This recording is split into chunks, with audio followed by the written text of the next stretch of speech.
What's going on, everybody? This is Raw Dog Sports. I am Mike. That is Evo. I have the need for speed. I hope I haven't done that one already. I might have, but I'm fucking juiced up, man. I'm ready to speed into the show because I've had a fantastic day. Today is Veterans Day. It's also my beautiful wife and our producer backstage, her birthday. Love you, baby. Happy birthday. But man, it has been an absolutely crazy day for No Sleeves Network. We were downtown, but we got a lot of football to talk about as well. So before we start diving into anything crazy, let me bring my guy, co-host, Veteran. Thank you for your service, brother. Thank you for your cervix as well. Absolutely. It's always such a awkward day. In many ways, like I think as veterans, we've gone through it a whole lot where you get people coming up and kind of thanking you for your service and stuff like that. If you happen to be out and about in uniform or something like that, and it's always weird because none of us, I mean, for the most part, it was a choice to join, and a conscious decision to either for sacrifices for your country, what have you. Like we made a decision to do what we did, and part of it for me, was patriotism. Another part of it was I was kind of a rudderless ship at college, not part of a team, and I wanted to be part of a team and do something with my life again, rather than just kind of drink and party and barely pass my classes because I was having too much fun blowing my money. And so in many ways, like I'm thankful for my service, like for the opportunity to do that. So it's always such an awkward thing. And Veterans Day always makes me feel a little awkward in that same respect because for the most part, other than the fact that, yes, I do still work for the federal government and supporting the military, it's like I try to kind of not hide my veteransness, if you will, but it's like to just not have to have that awkwardness in conversation, if you will. So today, like, it's Veterans Day. There's a lot of stuff, supporting veterans out there, and we want to support veterans and applaud them for everything they've done, past, present, and future. And I like avoid restaurants like the plague because I always feel weird going and getting, like, don't get me wrong, like the free food is great. Times are tough right now. Government seems to be getting out of a shutdown. But like it just always makes me feel a little awkward, a little weird. Asking for that. You have a veterans discount. You giving away free stuff today, that sort of stuff. So it is weird, but it is a day that we definitely here at the No Sleeves Network and Raw Dog Sports as a whole want to applaud our veterans and thank everyone for everything that they've done to protect our freedoms, protect our country, and we're super thankful for that. Absolutely. I mean, I had the opportunity to meet a lot of veterans today down at Tower City. So special thank you to the city of Cleveland for having us down there, giving us the opportunity to have a table set up, being able to talk about our mission and what we want to do with the No Sleeves Network. So thank you to Kenya Gray, Matt Eck, and that whole team, everybody down there. It was awesome. I got some stuff I want to try to get put together and get a little video made for those guys. But it's, it is kind of a weird day. We talked about, we all volunteered for this shit. Nobody held a gun to our head saying, hey, you have to go in. Now, you brought it up a little bit as well. For me, joining the military is something that kind of saved my life. I was a rudderless ship. I was failed out of 2 colleges, sleeping on a friend's couch. I was doing drugs. I was on the path of being a career fuck up. And then I made the decision to join the military, and here I am, much better for it. Much more competent, capable man and human being. So when people thank you, it's a little awkward. I try to tell some of the guys, some of the students at Cleveland State, is like, hey, you guys don't have to fucking thank me for my service. Like I wanted to do this shit. Like it really helped me become who I am now. But they sometimes they insist. It feels. I was told the other day, like it feels like we have to thank you. It's like, okay, so I just like, well, and that's like me saying, hey, thank you for being worth serving. Like it seems like asinine. That's it. I still to this day haven't figured out the best sort of response, but it's, without sounding like an asshole, Right. It's like a lot of what we want to do is, and I think that you're probably the same way, as like, hey, appreciate your support. Like, the best way though to show your support is to actually support veterans when we do need help, because of some of the hardships and stuff that we've been through, which actually is kind of a good segue to our sponsorship segment for today. Sponsorship or cease and desist. However, things are a little bit different with this one, because this actually isn't a true sponsorship. This is our opportunity to kind of give a free sponsorship, if we can, to some organizations that are impactful, important to us. And so with that, we're going to throw up the name of some veteran support organizations here. We're going to talk about each of them. If you do feel like you want to support veterans and different programs, but you don't know exactly how to, other than going up to a veteran and saying, thank you for your service, I mean, that's perfectly fine. But there are ways that you can donate with your dollar or with your time, to help out veterans in need, and their families. And so with that, I'm going to talk about the first one up here, the Gary Sinise Foundation. Gary Sinise, if you haven't heard the name before, he's a famous actor, most notably seen in a movie called Forrest Gump. But at the Gary Sinise Foundation, their kind of mission statement is that they serve their nation by honoring our defenders and veterans, first responders, and their families, and those in need. They do this by creating and supporting unique programs designed to entertain, educate, inspire, strengthen, and build communities. Now, how do they do this? They do this through custom home building, educating the next generation or the youth of America by taking them on field trips and things like that, tours to World War II museums, the 9/11 Memorial, so that you can actually see the impacts of war, the impacts of tragedy, and how it affects veterans and first responders, those who are serving. They honor the families of fallen heroes through things like holiday retreats every year for the families of fallen soldiers, to make sure that they don't feel like they're kind of left out if a family member is no longer there. First responder support by giving first responders different equipment and training where they might have a shortcoming otherwise through their current organization. There's the Lieutenant Dan Band, which Gary Sinise headlines, which is a fun band. They go around, they provide free concerts, usually on military bases or military towns, to kind of help support the military, give them a fun night out. They take donations and proceeds and put it into these other sort of organizational things that they do. And then there's the Gary Sinise Foundation podcast, where they host different veterans and first responders who are able to kind of share their experiences and their stories, to kind of let people know a little bit more behind the scenes what it is like to be a veteran, what it is like to be a first responder or a family who has lost someone. So Gary Sinise Foundation, something that I personally like to support, one of the organizations that I like to support. Oh, yeah, brother. So I'm going to talk about the Travis Manion Foundation, man. This is an organization that, is built on the motto, if not me, then who? And that is a message that when I heard it immediately resonated with me. If not me, then who? I feel like what we're trying to do at the No Sleeves Network is very different than a lot of these other veteran organizations. We're trying to go after representation and give veteran representation from veterans. So, and if not us, who is doing that? So I love their mission, and their mission is to empower veterans and families of the fallen to lead and serve in their communities through programs like Character Does Matter. Veterans go into schools and mentor young people, teaching leadership, service, and integrity. They also run service projects nationwide, connecting veterans and civilians to rebuild communities together. It's about living with purpose and carrying forward the legacy and sacrifice through action. If you want to learn more about this organization, you can go to travismanion.org. This is an organization I've gotten to know much more about here recently.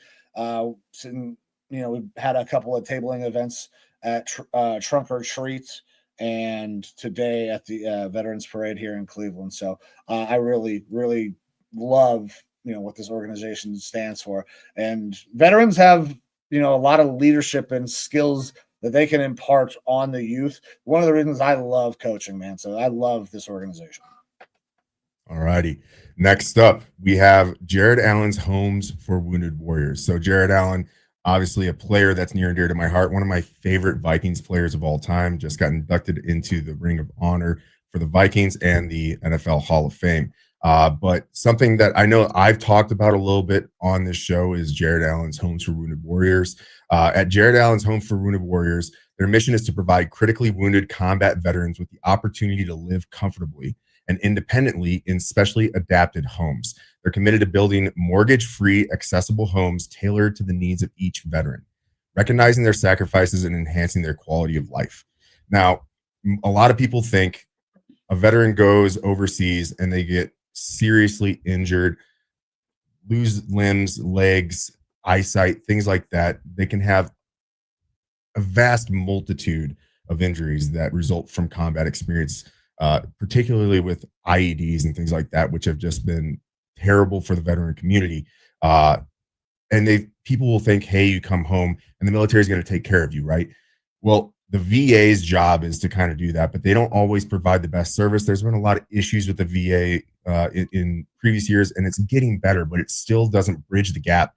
There's no way that you can get your leg back. There's no way that you can get your eyesight back. And you still have to try to live a life. And a lot of things come with that, from depression to just issues getting around your home, where it's supposed to be your safe space to live and live comfortably. And so one of the things that there's a lot of organizations that do this, but I wanted to highlight Jared Allen's organization because he's one of my favorite players. I really love what he does.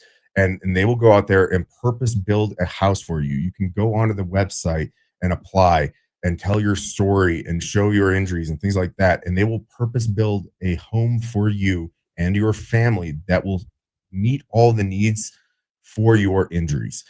It could be as simple as adding a ramp to your house or having different ways that make it accessible. Single story living for people who have limbs missing, possibly everything below the waist, things like that. They are going purpose building homes for wounded warriors to make sure that they can have the best quality life possible and not have to have any sort of money coming out of pocket for that. And so I love this organization. I love all the different organizations that kind of help build homes for injured veterans. But this is one of them that I definitely like to highlight, just in particular because he is a former Viking and one of my favorite players of all time. And I really love what he does. It's a great organization, even though you are being a little bit of a homer here. It is an absolutely fantastic organization. Speaking of Wounded Warriors, my next one is the Wounded Warrior Project. Their mission is to help post 9/11 veterans like yourself and me, Evo. And they help veterans heal. They help them heal mentally, physically, financially. There's free programs for mental health counseling, career and benefit support, physical wellness, and even family services. Like they run things like the Project Odyssey, where vets can go outdoors for group therapy, venture-based healing. There's the Warrior Care Network, which partners with top hospitals to prevent, PTSD things from happening. The Wounded Warriors Project is pretty simple, man. They want to make sure the Warriors fight. They're not fighting their battles alone. And it feels like at times that's the way it feels. I know after just going through therapy myself, when I started, it felt like I was kind of alone, even though I was going through it with Amber, because, it's a weight. And I'm sure you understand that a little bit. But they want to make sure that that's not the case. You don't have to go through those things alone.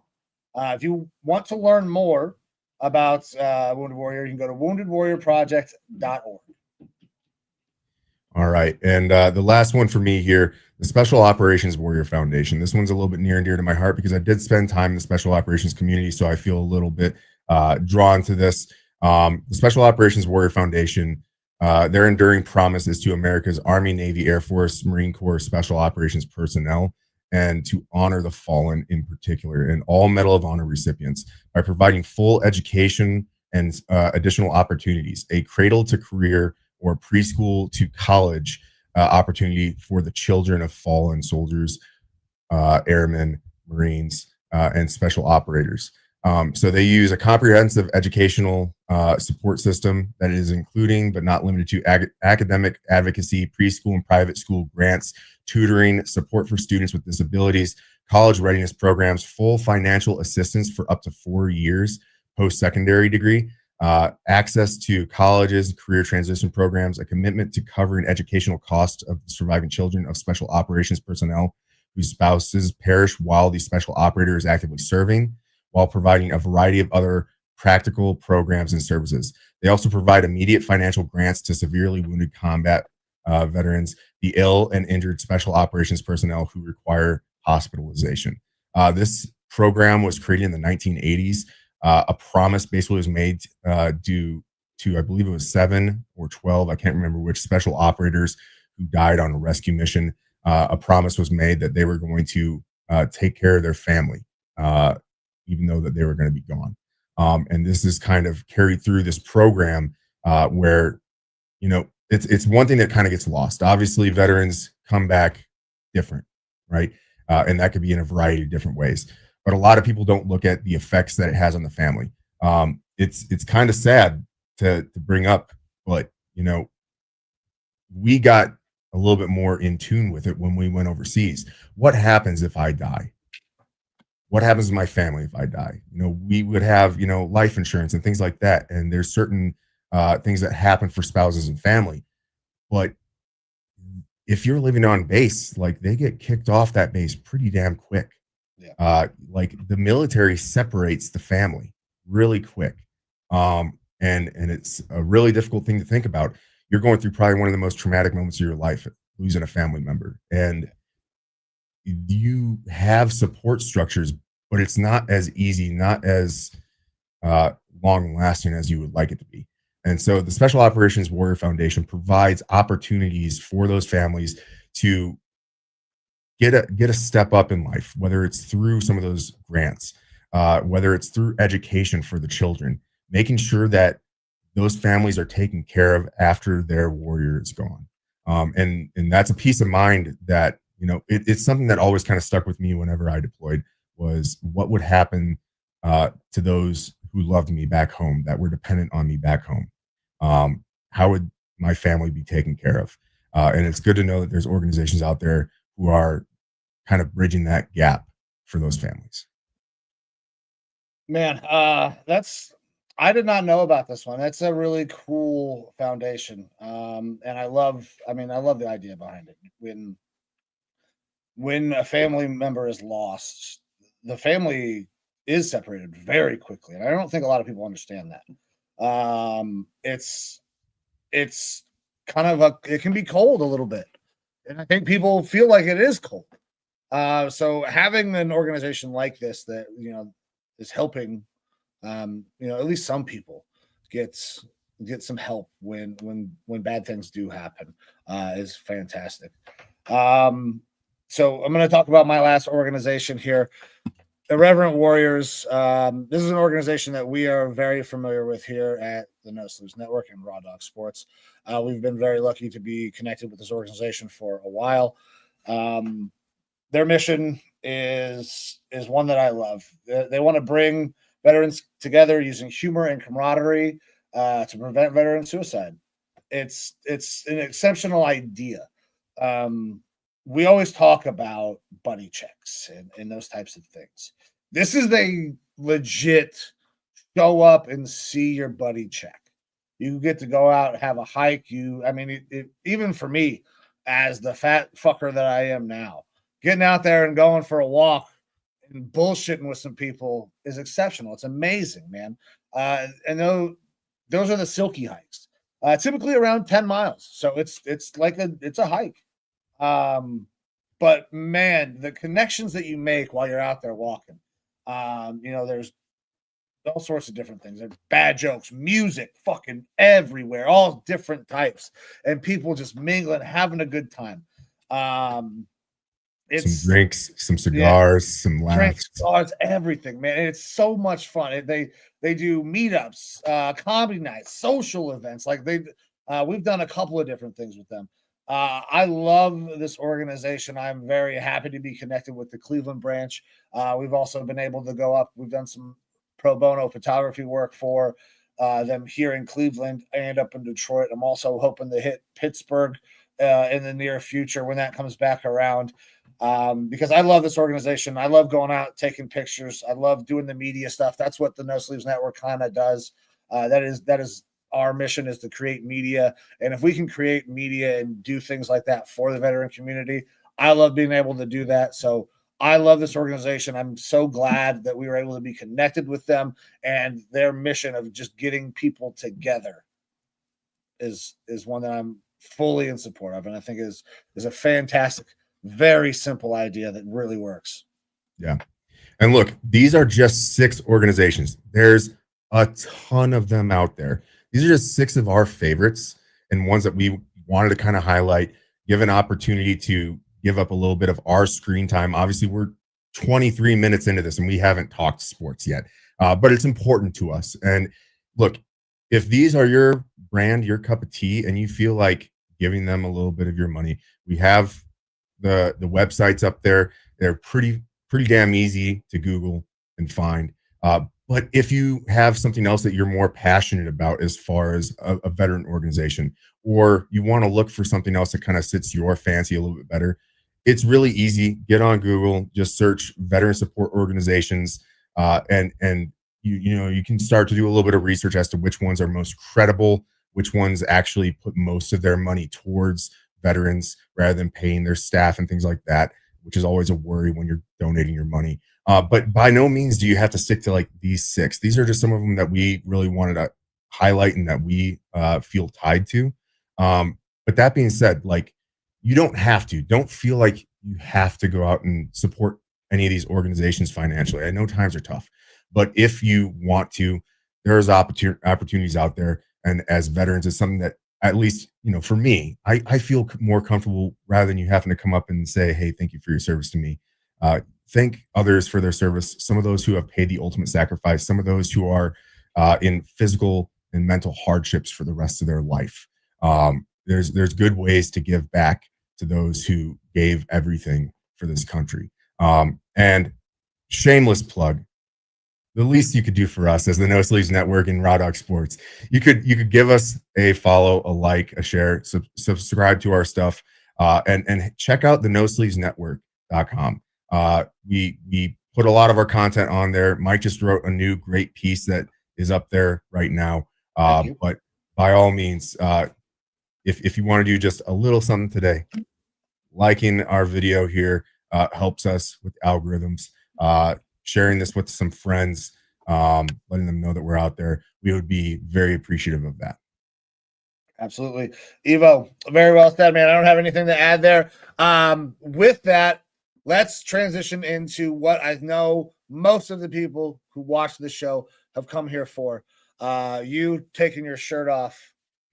But no, football. We're going to do football. There was an early game, 9:30 in the morning, now 7:30 for you. But you're very happy that it wasn't at the ass crack of dawn. Yeah, it wasn't too crazy. But yeah, look, we had a wild week 10 of football that had a bunch of terrible primetime games, really just fucking boring to watch. But we bet them all, and we did okay. Yeah. All right. It wasn't fantastic, but we did okay. And so we're going to throw up our week of betting here. There we go. We're close. Quick transitions. But Mike went 9-5 on week 10, which actually brought him up a full percentage point on the year total to 54.3%. I went 8-6 on the day, and obviously you see I had a pretty rough stretch there in the middle, and I lost 0.3 percentage points in this one. Unfortunately, 87, 61, and 1 on the year.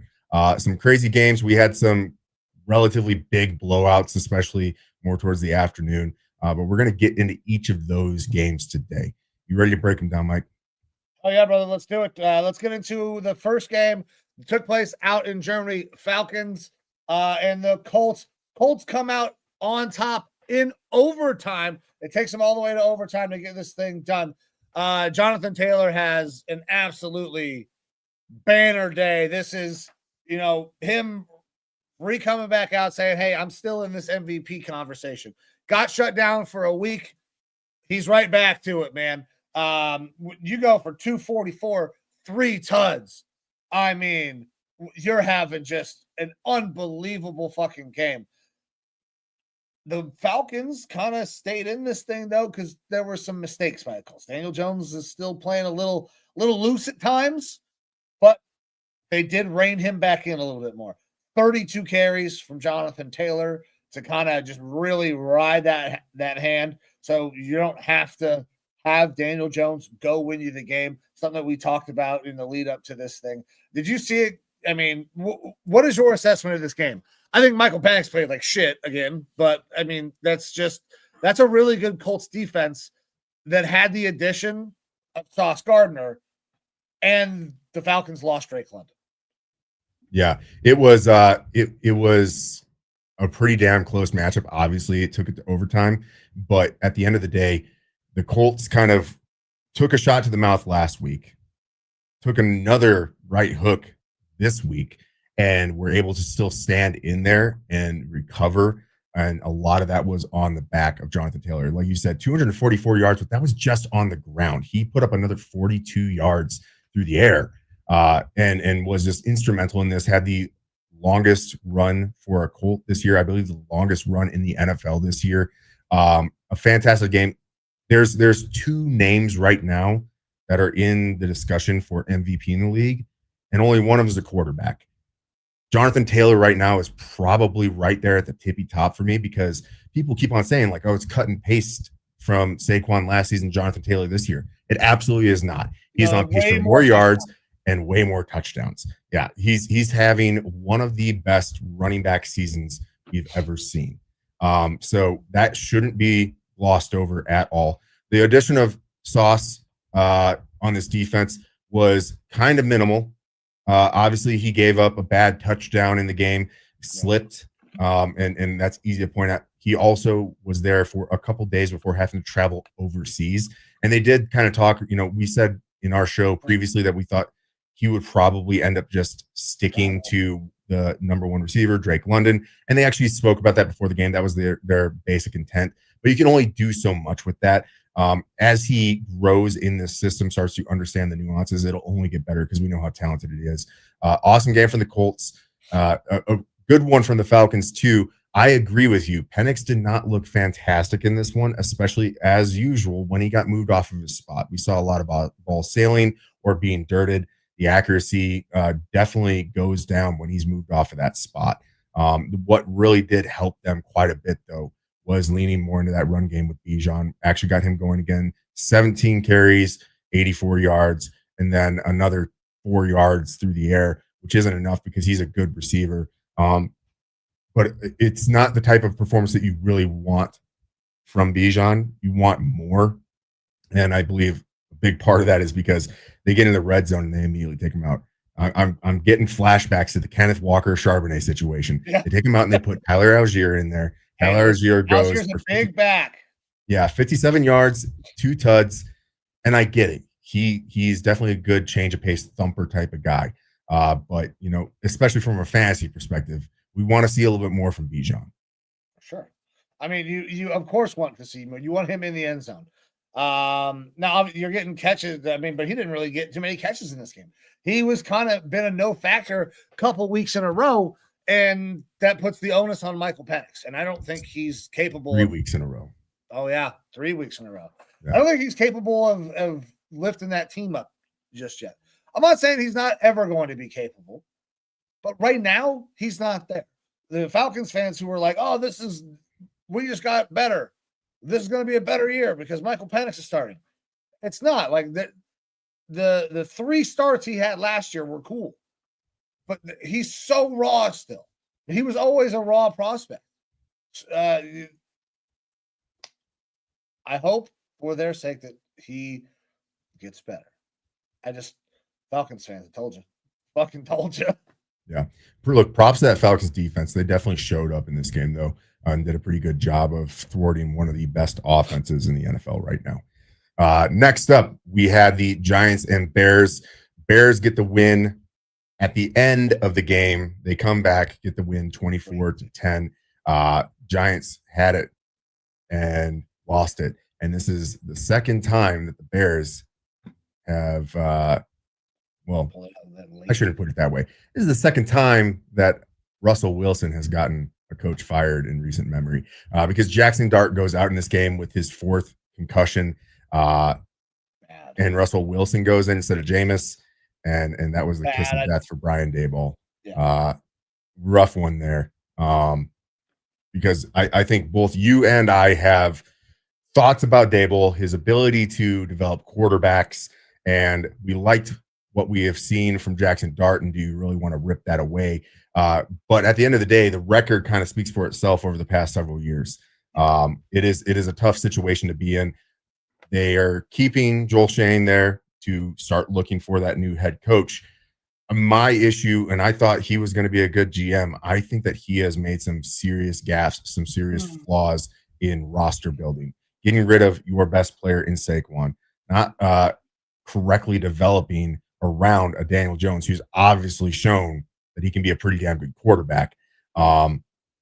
It's a tough situation. I don't think it's completely on Daboll's shoulders there, and I think that he's going to be a sought-after coach very quickly. But either way, Giants are moving on. Kafka is going to be taking over as the interim head coach. Bears get the win here, move to 6-3, actually looking pretty solid there. A good day from DeAndre Swift, a decent day from Caleb Williams. They're able to get the win and play my Vikings next week. Yeah, listen, Caleb Williams made the plays that he had to make, and I mean that huge touchdown run there at the end.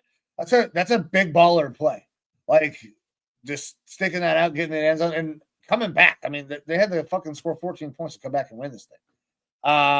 But you did bring it up, and Russell Wilson coming in was the nail in the coffin, and I love Daboll, but he is the one that made the coaching decision to bring in Russell Wilson instead of Jameis Winston in these games. He's the one that made the coaching decision to start Russell Wilson at the beginning of the year instead of Jameis Winston.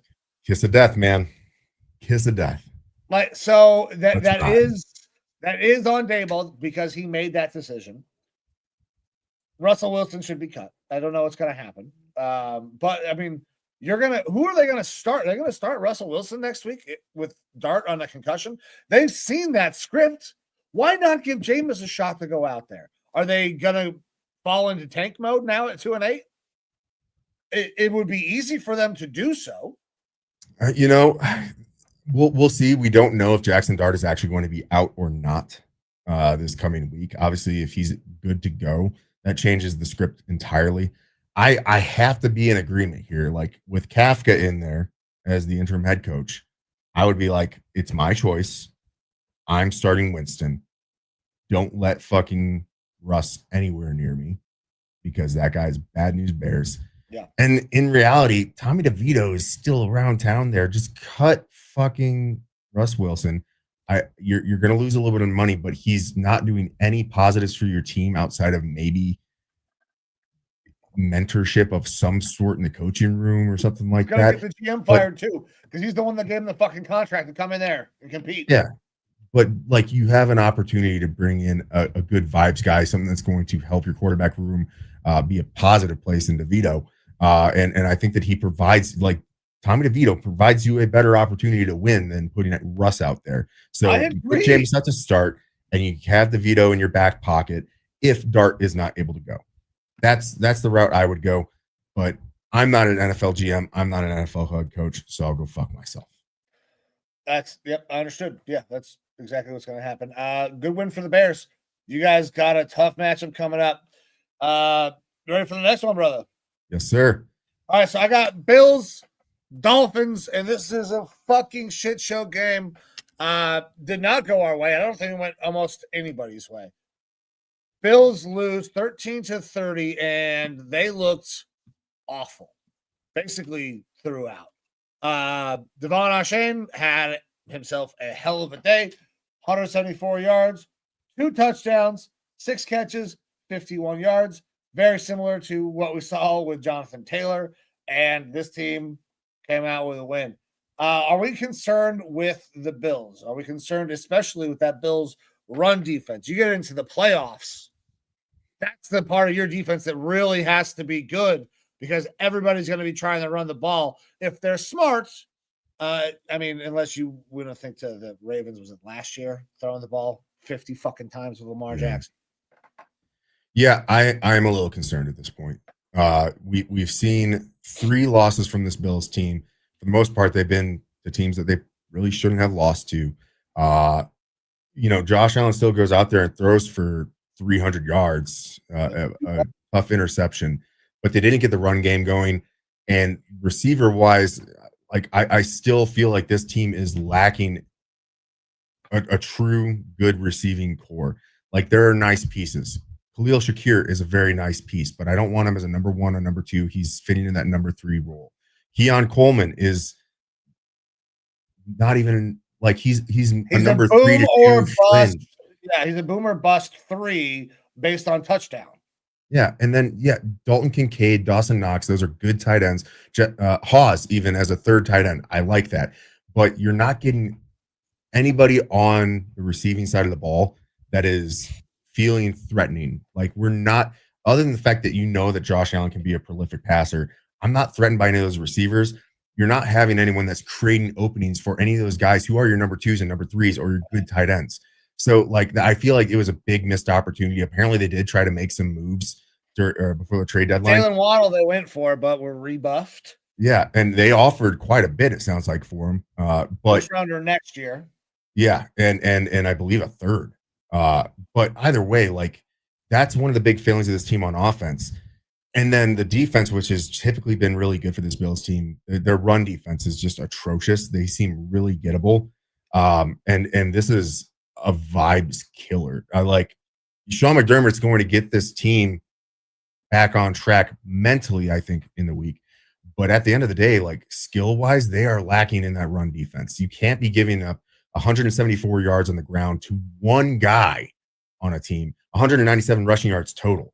They did get 2 takeaways from Tua, but like this is such a bad team in Miami who's put together a couple wins here recently to save their coach's job potentially. I don't think it's going to work, but it's a really bad look. It's concerning. You shouldn't be losing to these sorts of teams if you have aspirations of going to the Super Bowl.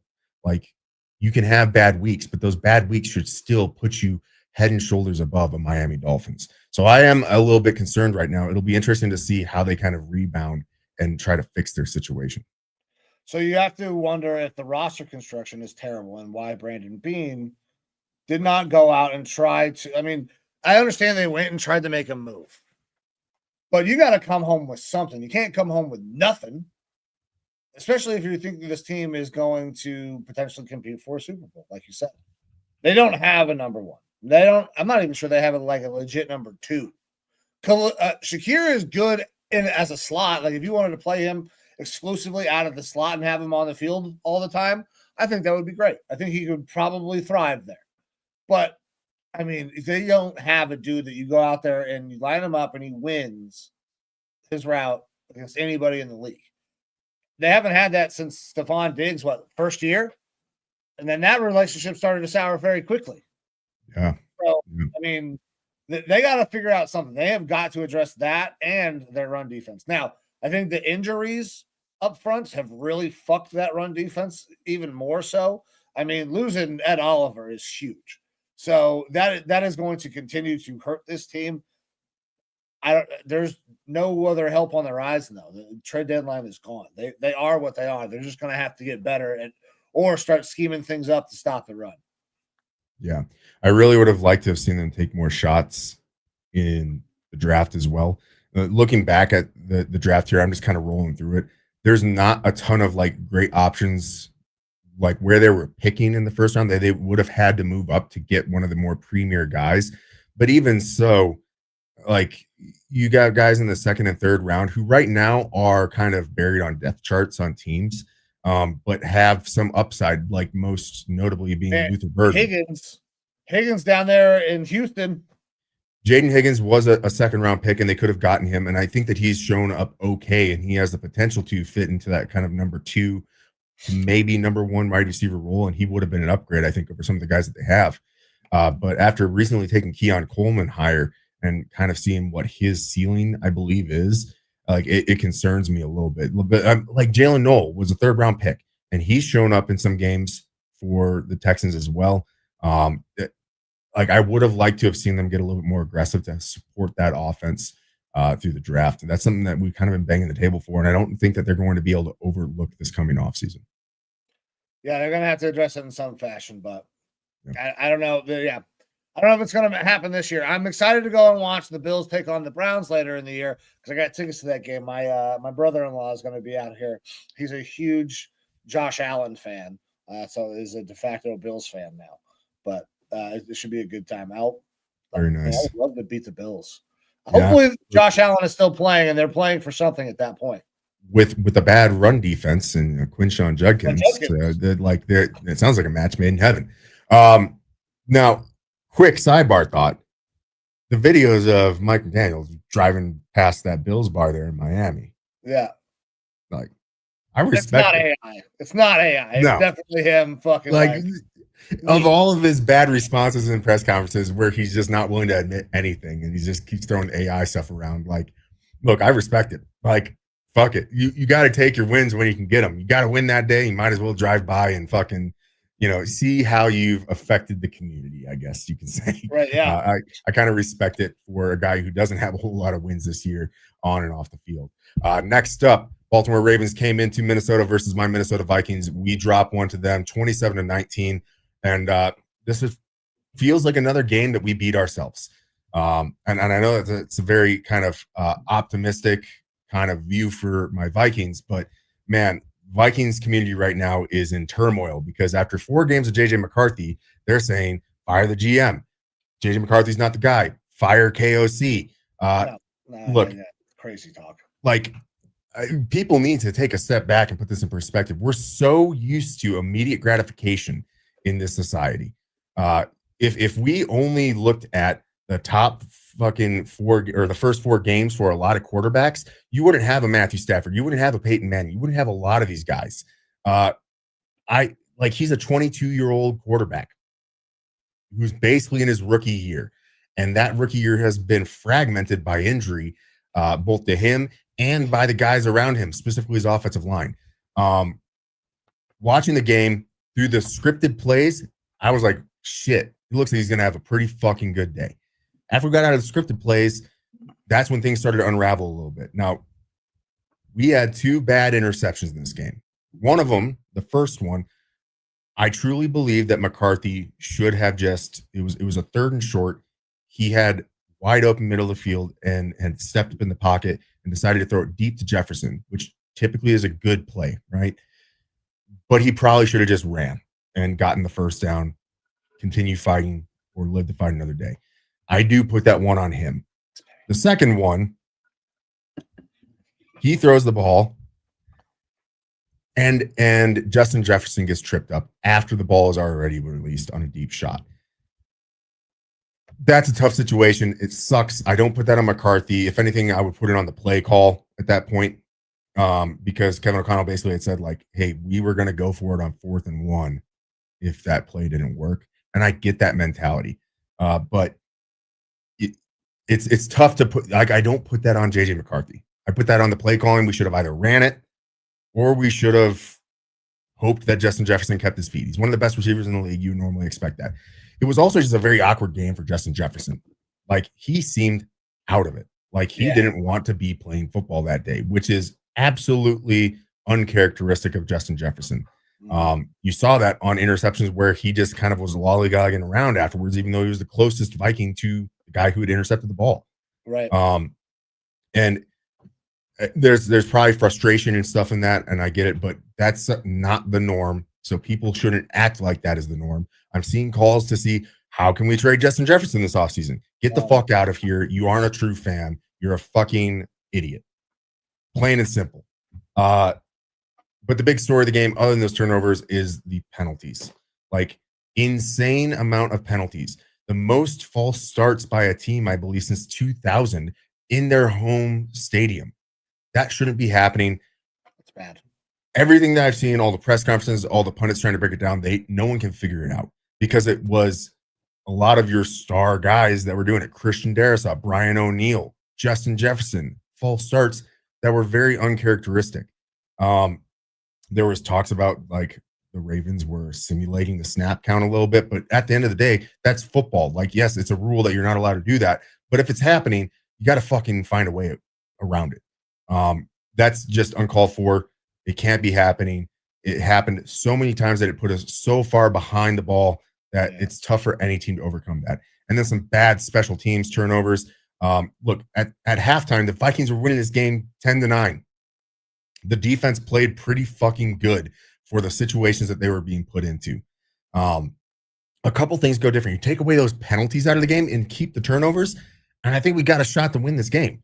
You take away those turnovers, I absolutely, even with the penalties, think that we got a shot to win this game. To me, I'm not off on JJ McCarthy. Yes, I'm a JJ McCarthy homer. I stand for him because I'm Stan. But like, he does have things that he still needs to develop. Like those scripted plays, he does really well. It seems calm, cool, collected. And then when you get outside of that, it looks like he has a mainline IV pumping caffeine into him. He's got like one pitch right now, and it's a fucking heater. Like, he's got to work on layering his throws. He's got to work on, bringing his meditation that he does before the game into the game, keep himself calm, cool, and collected. And we need to be a lot smarter with our play calling. The Vikings average depth of target right now, McCarthy by far and away has the highest average depth of target. Well, dude, he's letting that bitch eat. Every time there's anybody running a fucking 9, that's where he's throwing the ball. He's got the arm for it, but like, he also has to be able to layer things better. And while explosives are nice and a big part of Kevin O'Connell's offense, we need to graduate into that. And I think more easy developed throws is smart for him. We can't have our average depth of target over 10 yards and then the next closest guy be like 7 yards. That's a huge disparity between him and the next guy. We need to dial up those shorter, easier completions, get him in a rhythm, get him feeling comfortable, get him calmed down just with easy slants. Like, we don't run slants like we should be. Give him an easy slant, give him easy little tosses to get him calm, get him in a rhythm, not feel like the weight is on his shoulders, have to go throw these impressive deep down the field shots. And then the Vikings on 3rd and 4 or 4th and 4 or less pass the ball all the fucking time. I don't remember the exact statistic, but in like the last 2 games, I believe it is, we've had 34 of those plays. On 34 of those plays, we've thrown it, I think, like 24 times, and not once has it resulted in a first down. Our running game has been looking pretty good the past couple weeks. Yeah.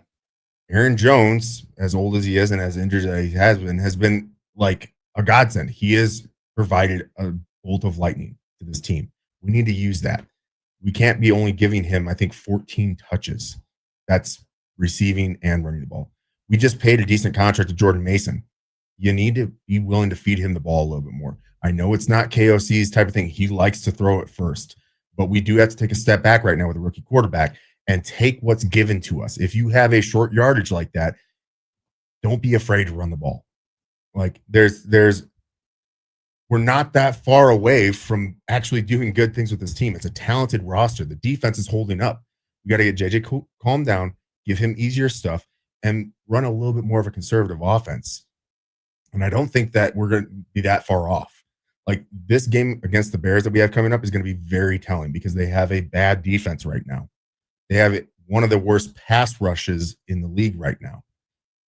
That's going to make you want to throw the ball. I get it.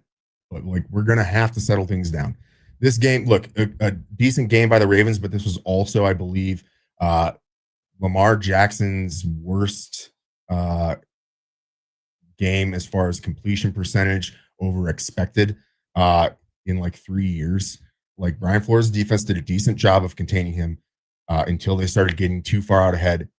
That's when the run game kind of took over for them a little bit. Like, you take away one of the 2 factors, the turnovers or the penalties, and I think the Vikings actually win this game. Plain and simple. But right now, to Vikings fans, it feels like the fucking world is collapsing around them. I think we need to pump the brakes a little bit. Understand we are essentially dealing with a rookie quarterback. He's going to develop. He's shown all the intangibles off the field. He's shown that he's got the physical capabilities because he can run. He's did some athletic things in that game, including a little trick play where all of his blockers seem to not want to block for him on a little trick play, and he still nearly got the first down. Like, there's definitely the foundation there for him to be a good quarterback. He's shown that, but he's got to work on layering those throws, calming himself down, and I think we'll be okay. So I don't have a ton to add to this, man. I mean, your team stuck in it for a while, but JJ has got to find a way to just stop being so excitable, because he is just, you can see it. He knows where the ball is supposed to go. He has missed. He has missed a lot because he is just ripping it into every spot. There is no touch whatsoever. And he has overthrown a lot of fucking people because of that. Yeah. The thing that provides hope for me there is that, especially on the scripted plays, he's actually showing some touch passes. Earlier this year, including last week, he has shown some touch on some passes. He's got it in him. But I think in the moment when he's not sure because it's not scripted what he's going to do, he reverts back to, I'm going to fucking sling this thing where it needs to be. I'm going to laser it to this guy. And that results fucking football over the mountains over there. That results in some inaccuracies and a lot of batted balls, which we got to see on Sunday. Look, I get it. He's got a giant dick. He likes to sling that thing. But look, what are you trying to do? Fucking break her in half? Have something a little bit more reasonable, like a little 3-incher, like me, to pleasure your woman. That's what he needs to do on the field. 3-incher mentality until you need it. That's bold. 3-incher mentality. I can appreciate that. That's all I'm gonna say. Man, is my game next? Because I don't want to talk about it. God damn it. All right. We got the Browns. They headed out to New York, and they got their fucking dicks kicked in by the Jets. Kind of. So you only lost by a touchdown. Nope. It's not even that. It's not that we lost by a Dylan Gabriel got put up for Offensive Rookie of the Week. Dylan Gabriel is a fucking hack. And so is Kevin Stefanski. They both stuck at their jobs. All right. But, okay. Bo Nixon Award goes to Justin Fields. 6 for 11, 54 yards, 1 touchdown, 1 pick. Didn't do jack and shit. Won the goddamn game somehow. They ran the ball 33 times for 127 yards. 3.8 yards per carry. Won by 7 fucking points somehow. They had 6 fucking receptions and won the game. I mean, part of that is Breece Hall making the most of his reception. His 1 reception, 42 yards for a touchdown. It was great. But you know what else is bullshit? Is that the Jets just exposed how you can easily beat the Cleveland Browns. You just got to keep their defense off the fucking field. Because the Jets decided that they were like, fuck offense. Justin Fields can't do shit even when he's out there. You know what we'll do? We'll just fucking score it ourselves. Happy Gilmore style. If I just hit it in the hole first time, it's fucking, this game's way easier. Just return the kicks, return the punts. Myles Garrett can't get out there and fuck up your game plan. That's how you beat the Cleveland Browns. Because you know it's not going to happen. Dylan Gabriel's not going to go out there and score any fucking points. Kevin Stefanski, granted, not calling plays, has completely set this team up for failure. Tommy Reese had a couple of really nice moments where I liked the play sequencing. But I got to tell you, when it looks like your quarterback is struggling to throw it 22 yards on a fucking corner route for a touchdown, you have major issues. I don't give a shit if it's windy. I can throw a 22-yard fucking corner route, and my shoulder is shot. I just do not understand how the fucking Giants, they lose Jackson Dart, they lose fucking Scatterbo, they lose fucking Neighbors, they lose all of these guys, and they fire Dable. But we can't beat the fucking Jets coming off the bye after trading everybody. After they traded away their entire goddamn team. But Kevin Stefanski still has a fucking job. Explain that bullshit to me. How the fuck does that make any logical sense? And here's the thing. It's not going to change. They've already committed to Dylan Gabriel again this fucking week. When am I going to get to see Shadur Sanders? When am I going to get to see any kind of hope that the dumbasses in charge might have an idea what they're doing? Dylan Gabriel is not the answer. That Jets defense is completely fucking depleted. He went 17 of 32. He looks like he's throwing a fucking medicine ball every time he's throwing it. He cannot put any fucking zip on the ball. The kid cannot play in the fucking pros. And the hacks of media in Cleveland who are still saying that Dylan Gabriel can be the guy, that he's a supercomputer. Fucking Tony Grossi is a moron. Or he's cucking for the fucking Haslams. I don't know which one it is, because Gabriel sucks and everybody can see it. If you look at that game and just go watch how fucking far behind every single one of his throws is, man. The receivers are constantly slowing down, adjusting, going back to the ball. It is insane. I don't know why this kid is still fucking playing. The Browns lost. They deserve to lose, but I cannot wait for Kevin Stefanski to get fucking fired.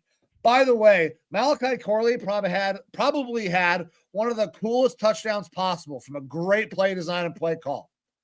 And Dylan Gabriel threw a screen pass 3 fucking yards over his head. Malachi Corley probably would have walked into the fucking end zone on a screen. And he missed him. This is after the week after, or I guess not the week. This is a game after he got a safety by checking it down to nobody. It's just, they don't know what the fuck they're doing. It's insane. Yeah. Look, I feel like the first opportunity that we're going to get to look at Sanders out there is potentially once you guys are theoretically, mathematically eliminated from the playoffs. Because at that point in time, all bets are off. Away. And that, I mean, it sounds bad, but like, I would hope that time would come sooner than later. So that way, hopefully you can see him, because he's going to have to put on a decent little resume for whoever the next head coach is to decide whether or not they want to continue forward with him or not. Because personally, right now, if I had to call it here on November 11th, I would think that you should start to invest your time in looking at film of Ty Simpson, because he sounds to be about the only quarterback that is performing pretty damn good right now. And I actually like Ty Simpson, who is going to be in this draft. No, look, I like Fernando Mendoza a lot. Sounds like he's going back. I like Dante Moore a lot. Sounds like he's going back. That's because the Browns are going to be picking high. John Mateer, I like his style. He got hurt this year. Sounds like he's going back. Most of the guys who are top prospects outside of Ty Simpson sounds like they're going back. And so the one guy that you might be able down and get a quarterback 2 years from now, if Shadur doesn't work out, we should definitely not draft a quarterback high in this next draft. Look, this draft looked like it was going to be kind of filled with a lot of really interesting quarterback prospects. Lenoris Sellers sounds like he's going back. So the guys that you would be interested in. Aller, who got the fucking Achilles pop, right? Yeah, not interested in him. Cade Klubnik. You've got what's his name at LSU, whose dad fucking is the coach for the Saints and is a shoe-in to be the quarterback there. unless you really want to ride the shuck train, which we'll talk about here in a little bit. But Ty Simpson, I like him. I actually do like him and like what I've seen so far. And I think that's the closest one within arm's reach of your team. And so new regime come in, they're not going to have any need to stick with Shedeur. Shedeur, you can probably trade for what you drafted him for at this point, if not maybe more. Fucking trade down as it is anyways. With what the Jets have done, and it's perfect to talk about this because we just fucking played them. They have 5 picks in the first round over the next 2 years. We have 3 over the next 2 years. We need to fucking trade down. If we're not going to have a premier quarterback coming out in this draft, we need to trade down, draft a wide receiver, get some offensive line, and acquire some additional first-round picks to go and attack in 2027. Because that's apparently when all the goddamn quarterbacks are coming, and the Jets are going to be fucking locked and ready to go to try to find another fucking quarterback. So that's who we're competing against over the next 2 years is this Jets team. Luckily, we were able to out-fucking-tank them this week, but also, I'm pretty sure we weren't trying to tank. And if we are, Kevin Stefanski is doing it masterfully. All right. Look, you heard it here, folks. Trade down, get a Band-Aid quarterback trade for Kyler Murray. Mike wants Kyler Murray on his Browns. Next up, we have the New England Patriots versus the Tampa Bay Buccaneers down in Tampa. Bucks do not get this one at home. Patriots going up against a really good team and get yet another win. That win total that we were looking at for them earlier in the year is increasing. We're 12, 13 win team right now with this Patriots squad. Drake May doing fucking awesome. Trevion Henderson kind of having a breakout game there, getting a lot of props from the head coach for asking, can I score this touchdown as he's running it, and gets to go ahead. So cool. Like a good head on a swivel type of play there, being aware of situational football. Patriots get the win here 28-23. And the big news for Tampa Bay, it sounds like they are still going to be without Bucky Irving going forward. It is not expected that he's going to play. They don't know when he's going to practice. Head coach came out and basically said, in Bulls, we're not even going to look at trying to play him until he can take a hit on that shoulder. That's what's holding him up, and he can't do that right now. So a tough loss there for the Buccaneers at home. Good game for the Patriots, and the Patriots kind of look like the real deal right now. It's like 1 and 2 Patriots and Colts in the AFC as who's the best team right now for the American Football Conference. Which is insane. This is like, and when you think about the quarterbacks that are doing this is a far cry from your Tom Brady, Peyton Manning. Now, not saying that we can't get to that realm, at least for Drake May. Maybe he will be crazy. Maybe Daniel Jones finds a home, and this is the new fucking group of becomes a rivalry. It'd be super cool. But Drake May is playing insane. Baker played really good in this game as well, man. These are 2 really good fucking teams. The Buccaneers are hurt. They've been hurt for a while. They've kind of made it work, but they ran into a really good team in the Patriots, a really well-coached team in the Patriots. Drake May is a fucking dog. Trevion Henderson finally getting this run in the backfield. An explosive weapon, man. That's what he showed at Ohio State. It was only a matter of time, I thought, before he would show it at the pro level. 10 yards of carry, 2 touchdowns. Exceptional game. I think this Patriots team is legit. They are still missing pieces. They are just like the Bills, need a big time number 1 receiver, a guy to go and go win a fucking ball, win a jump ball for Drake May. Because if he has that, man, he's going to be scary. So this Patriots team rolling, and if the Bucks get healthy, I still think they can be one of those top teams in the NFC. Yeah.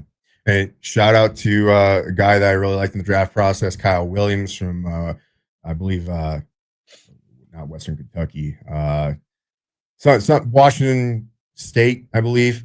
Had 1 catch, big touchdown. Finally got some play and made the most of it. I think that he's a solid long-term option as like a number 2, 3 guy for that team. But obviously, I agree. They need to get more receiving help in there for Drake May, and that's probably going to be a priority for them this offseason. We'll see if they can they can work a way to get AJ Brown in there because I know that Braves would love to have that guy back. I'm sure he would, man. You want to go ahead? Yeah, absolutely. We have the New Orleans Saints and the Carolina Panthers. Panthers dropped this one. I thought that they were going to be able to beat up on the Saints, but no. Tyler Shuck said, "Fuck you. I'm an adult here. I'm basically 30." He goes out there and has a pretty fucking decent game against a Panthers team that looked like they couldn't hold up to a fucking wet paper bag. Tyler Shuck, 19 to 27, 282 yards, 2 touchdowns, and is able to lead his team to a win, man. Saints get a win. Like full tank mode. This is not Shuck doing something spectacular. This is a shitty Panthers team, man. Yeah. Look, I think played like shit. He is not the answer. The fucking Saints got the ball in advantageous spots all goddamn game, and Shuck just didn't fuck it up. Yeah, and look, Dowdle in the running game for the Panthers was kind of shut down. That defense played pretty well. A really embarrassing, shitty loss there for the Panthers, especially after last week. You go and you get a win versus Green Bay. Talk about a hangover to have to lose one of the Saints here, a team that we think is actively trying to tank for better picks. That's a tough loss. I will give Shuck a little bit of flowers though. That deep ball that he threw along the fucking sideline, that shit was in a bucket. That was a beautiful ball. I'll give him that. Yeah. So, all right, let's move on to our next one, Mike. All right. So this was a fucking barn burner, and I don't think anybody necessarily expected it, considering these teams. Jags, Texans. Jags lose this game 29-36 down in Houston. And listen, Davis Mills showing that, you know what? He's going to stick around this league for a long time. He might be a career backup, but he's a guy that can go out and get you a win. You can go in and run one in for a win. I mean, insane endings to a lot of games. I mean, 26 points in the fourth quarter to come back and get this fucking dub. I mean, it kind of seemed like the Jags were running away with it. Davis Mills found that magic. Bad news for the Jags. They find out today Travis Hunter will be out for the year. Obviously, dropping this game, not great for them. I'm really hoping they continue to drop a lot more fucking games because we own their pick. So I was very pumped to see that. Addition of Jacoby Myers didn't net a lot, but they didn't really do much in the passing game the entire day to begin with. That Houston defense, very goddamn good at football. Yeah. And look, their special teams, their defense, Jags defense held up really well there in the beginning of the game, forcing fumbles. They had a punt return for a touchdown. They were able to go out there and get an interception like that. Jags defense held up well until that fourth quarter, and everything fucking fell apart.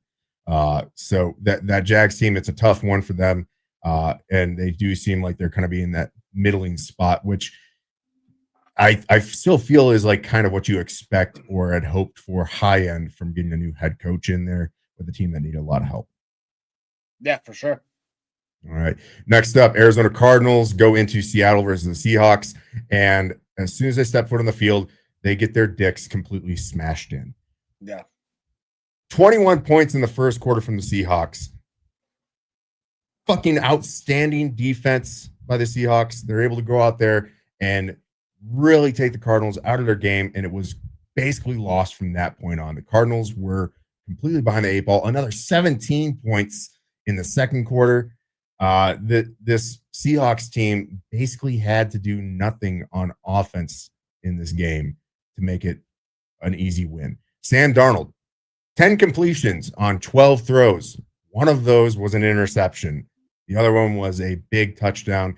A big catch there for Cooper Kupp on one of those as well, a 67-yarder. And they were able to just kind of ground and pound this game away through Zach Charbonnet as fucking usual. But they did mix a little bit of George Halani in, which is always nice for Kenneth Walker owners in fantasy. But look, it was just a really, really rough day for the Cardinals from the get-go. They were completely knocked off their game script and were fighting an uphill battle that they really had no chance to win at that point.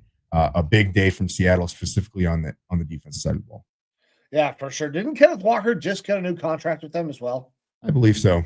Yeah, what the fuck is happening with this timeshare? Like, I mean, listen, they went 14 carries each.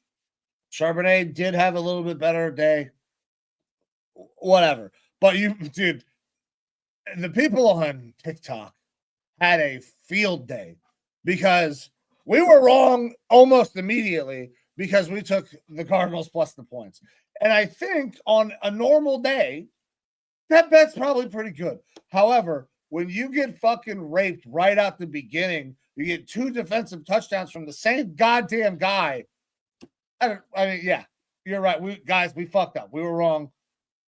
I don't think anybody saw, 38 points in the first half. This Cardinals team and their defense had been performing pretty goddamn good.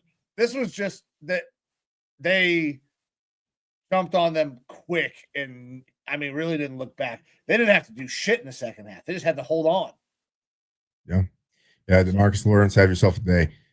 Good one from Seattle. They're going to have a really tough one coming up this week.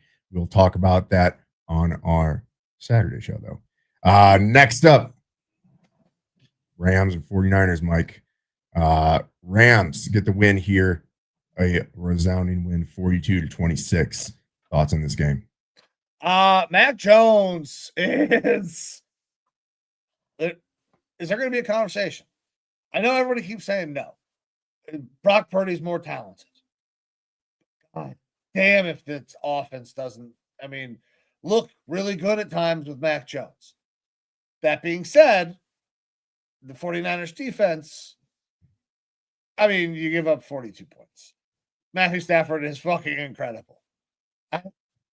I said there's 2 guys in the running for MVP right now, and quietly, Matthew Stafford is the other guy. He is having a career year. He's fucking phenomenal year for Matt Stafford. He doesn't look like he's this old-timer, gray-haired dude. He looks like he is fucking doing everything out there. He is. So far this year. Incredible.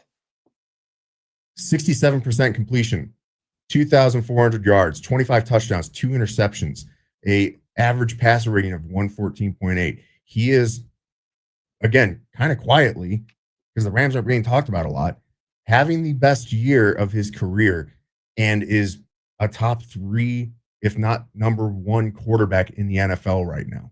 He is doing it fucking at the age of 37. Yeah. Fantastic job. Yeah, we're the same age as Matthew Stafford.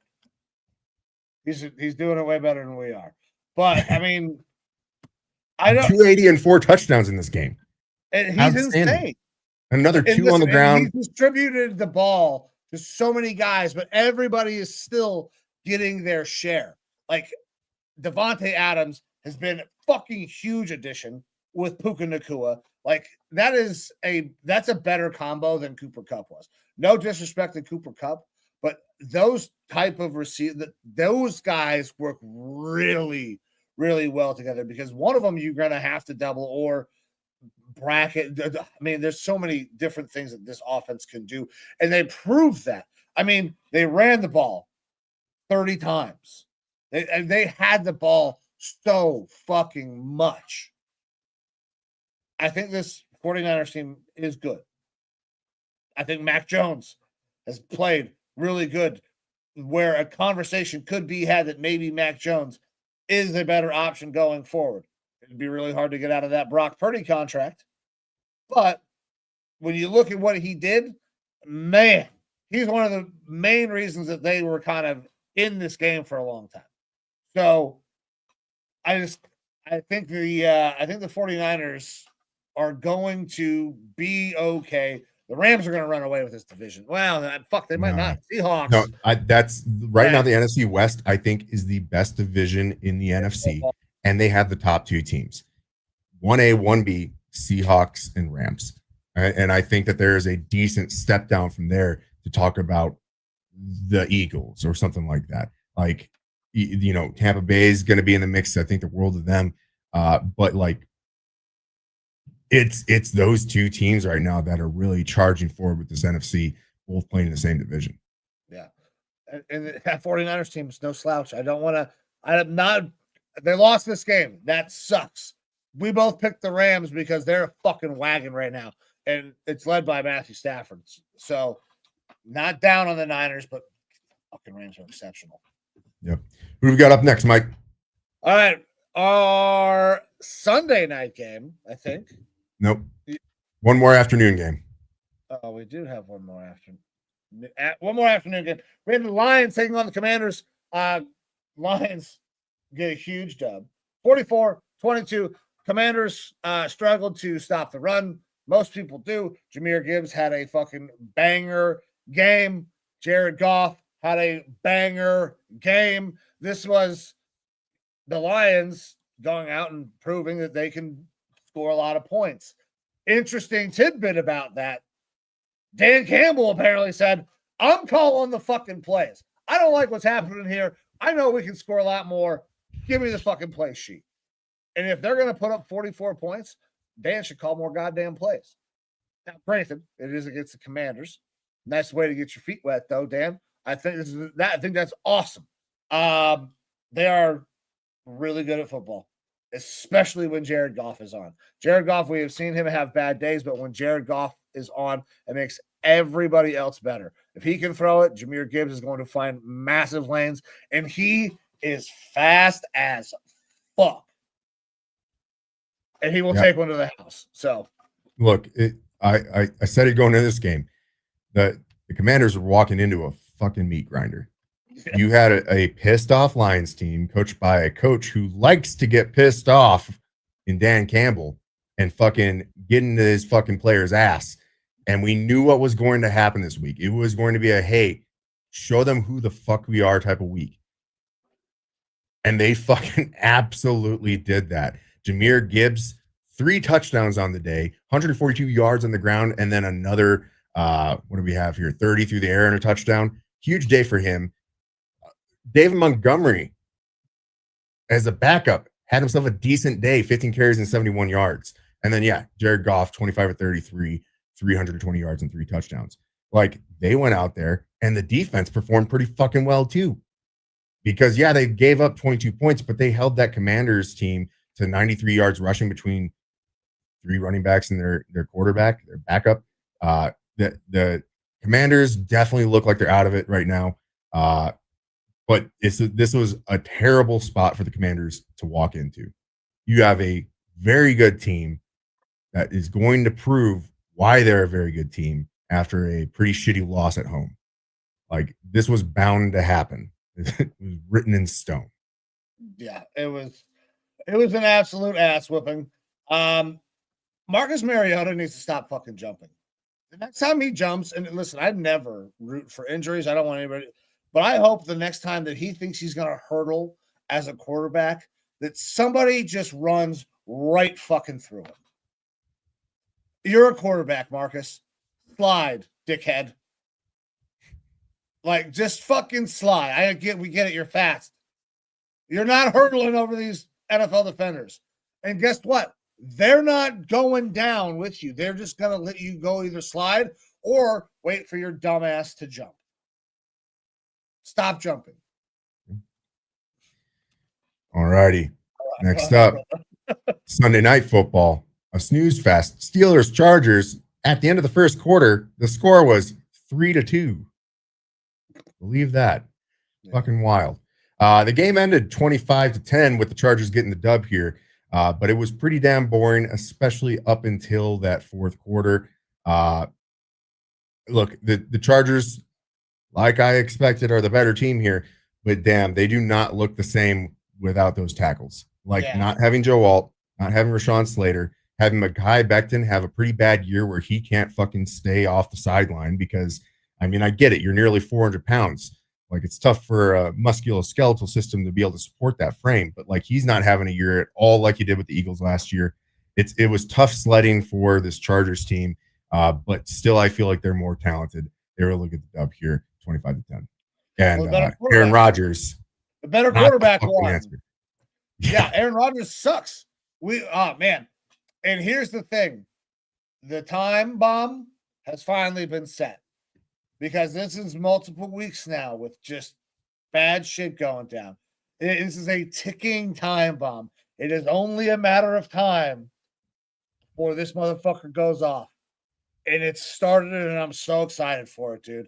Doomsday clock. Doomsday clock is going. And it started to tick.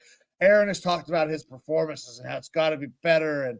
And I'm telling you right now, Aaron is not the altruistic guy who's going to say it's my fucking fault. Aaron is going, you watch the games.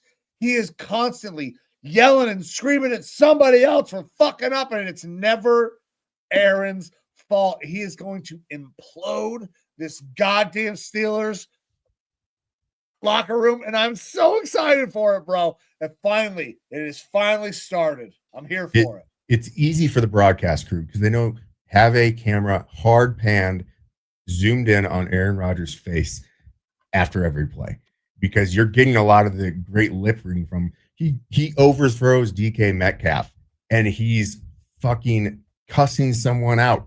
It's your fault you overthrew. You like DK had the guy, you overthrew him. It's your fault. And maybe he's cursing himself out. Maybe he's saying, God damn it, Aaron, you fucking piece of shit. I can't believe you didn't make that throw.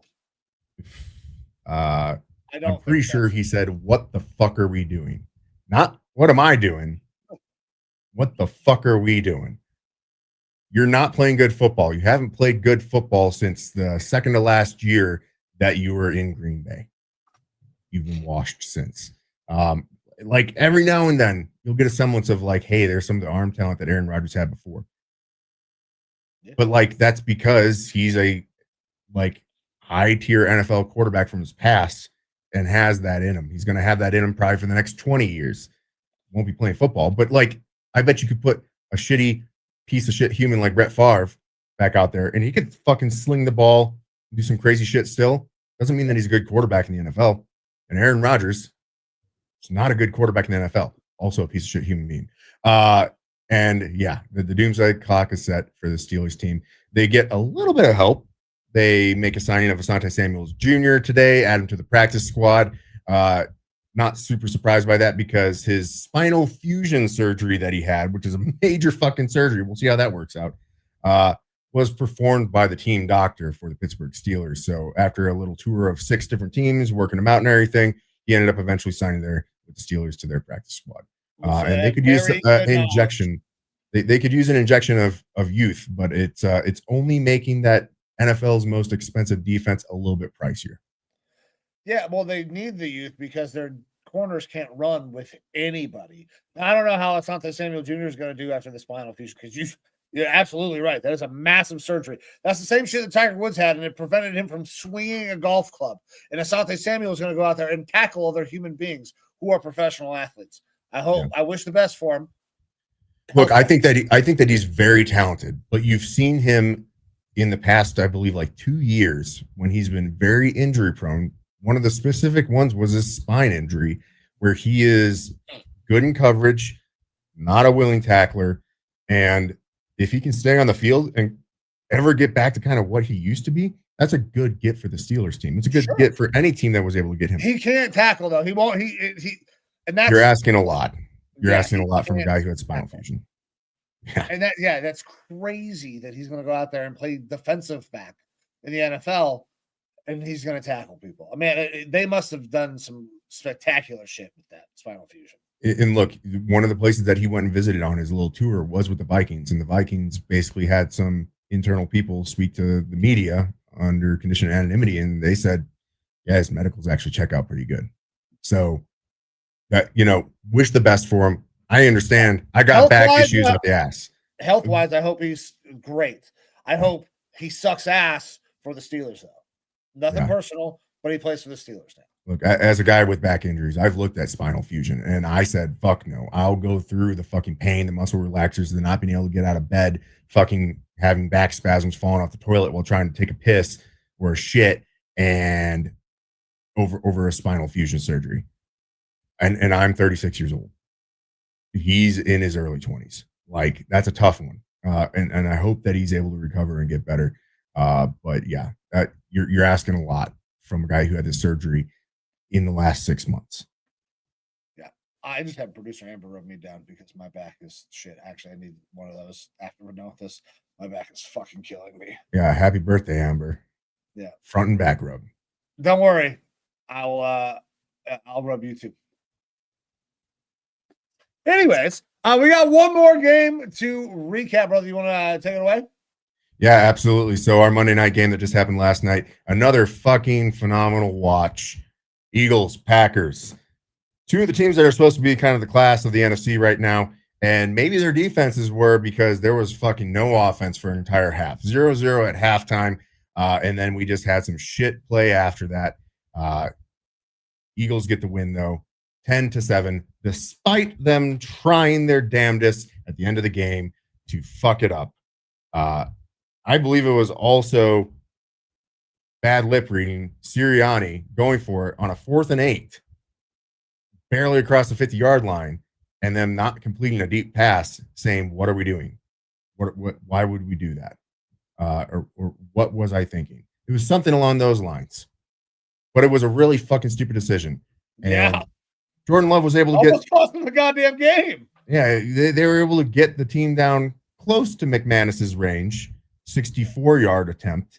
But on a cold night with a guy who has a leg injury, didn't have it. The first kick that he shouldn't have kicked because there was a timeout called fell a little bit short. They attempted another short pass after seeing that, were unable to complete it to get a couple extra yards, and then he shanked the fuck out of the next kick. Eagles. He knew he needed a fuckload more leg, so he put every bit of swing into that and just. Whoop. Yeah. The Eagles barely walk away with this one, 10-7. I don't know how you feel good about it other than the fact that you get another W in your win column. But it was a stinker of a game. I guess you can call it a defensive matchup, if anything. Sure. But yeah, both offenses just did not look in tune, did not look good. And we'll see. We'll see if one of these teams really wants to try to contend for the NFC. Saquon has struggled a little bit after having a massive year last year. Shitload of touches last year.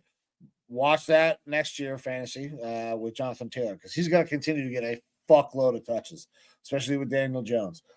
Packers stink, dude. They're not the worst, but they're not this juggernaut team that's going to compete and go fight for a Super Bowl. Jordan Love is not the fucking dude. We've been saying it for a long ass time. And listen, I think a lot of times that when people hear you say Jordan Love sucks, they say, "Oh, he's a Vikings fan. Of course he thinks that." I get it. I don't have any fucking skin in the game when it comes to the Packers. Jordan Love is not the goddamn guy, though. Like, it's insane that they keep trying to tell us that Jordan Love is primed for an MVP season. He's going to lead them to wherever. He's not leading them to shit. Yeah, look, I audibly said when Sirianni decided to go for it on 4th and 8, I said, "You're a fucking idiot." They don't complete it, and the Packers get the ball, and I said, well, the Eagles are going to win because Jordan Love isn't clutch. I've been saying that quite a bit. He does not have a clutch gene in him. He does not have the ability to rise to the occasion. That offense without Tucker Kraft, very much so neutered. The defense looks solid. But if you get anyone that can put up points on you, and the Eagles haven't shown this year to be a team that will go out and roll a bunch of points. It has been like a defensive stalwart battles where they kind of eke by. That's what they were going up against. The Packers don't have the offense to compete with another good offensive team, in my personal opinion. Good job by their defense, but I don't think that's going to be a winning formula going forward. Well, no, but listen, they ran into a team where you don't have a quarterback that's not gonna rise to the occasion. And God, Sirianni gave him a fucking layup. I mean, it could have easily cost them the fucking game, or at least overtime, right? Yeah. Like, and then who knows what the fuck happens when you get fucking 17 total points in a goddamn NFL football game. Like, anything could have happened if we get to 20 and they go to overtime. Just an insane thing. But Jordan loved. I mean, yeah. Look, I was like, if if they get this field goal, are we going to have an opportunity here for another fucking Packers tie? Hilarious. Do you think that do you think that LaFleur would have big balled it finally, or do you think he would have? Absolutely not. The guy's a fucking douchebag. Pencil damned it, and no, absolute douchebag. He would have been like, "Oh, let's walk out of here with the tie." It's Wisconsin. We love fucking our siblings. That's what a tie is, right? Let me go get my fucking facial hair manicured. Oh man!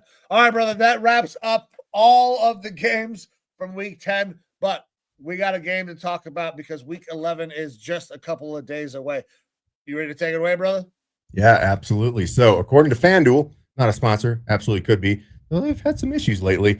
We might have to look at maybe a different sports book going into next season because FanDuel has been fucking over some of their fans recently. But Shocking. New York Jets going into New England versus the Patriots. Jets coming off a huge win versus your Cleveland Browns. But the Patriots look like a fucking wagon right now, and that's how the sportsbook has them. Minus 12.5 points at minus 115 odds, over under of 43.5. I'm going to keep this one simple. I'm still scared a little bit by the Patriots' ability to put up a huge amount of points just because of the lack of those offensive weapons for Drake May. So I'm not going to lay 12.5 points. But damn if they aren't the better team here. So give me the Patriots on the money line. We keep that simple. I think the Patriots have it in them to beat the Jets by 12.5 or more. But with the recency bias of snoozers in primetime games, I'm going to just take the Patriots on the money line for this one. All right. So you brought up, this last game. Justin Fields had 54 yards and we lost. Yeah, but pull your abacus out. I just can't believe they're ass. I don't think they're very good. But you know what? They did break a streak. The Browns scored 20 points. Justin Fields beat a team when that team scored 20 points or more. Good thing that, the Browns, of course, that was going to fucking happen. Just another little thing to add on there to why Kevin Stefanski should be fired. Cherry on the top. I digress. The Jets suck. They should not have beaten us. It's insane that they did. They had 2 special team scores. I do not think that is going to happen against a Mike Vrabel coached team. They're going to beat the shit out of this Jets team. I am dropping 12.5 points. I'm going to keep it up with my risky bets from last week. It worked out. I went 9-5. I'm going to drop the fucking points because I can't minus 900. I would just completely avoid. I would not add that to a parlay, but it is definitely the safe right bet. I want minus 115 because even FanDuel is saying, man, even this is a little generous at minus 12.5. So I'm going to take that, man. My Patriots minus 12.5 and Drake May and probably Travion Henderson going ape shit on this Jets team. All righty. Well, man, that wraps it up. Hell yeah, man. Great show. I appreciate you, and I appreciate everybody who tuned in, especially the veteran organizations that we were able to interact with today here in the city of Cleveland. Thank you guys very much. Hopefully somebody is able to tune in this evening. Time is the most valuable thing that you have. So anytime that you give some of it to us, we are forever grateful for that. I'm going to toss it over to my man Evo for one last word, and then we are getting the fuck out of here. Yeah, happy Veterans Day, everybody. Thank you for all who have served or who will serve in the future. We appreciate you. And with that, I got to go pull my wife out of the dryer. Okay, good luck. I'm Mike. That's Evo. This is Raw Dog Sports. We will see you guys Saturday when we start gambling again. Until then, we're getting the fuck out of here. See ya!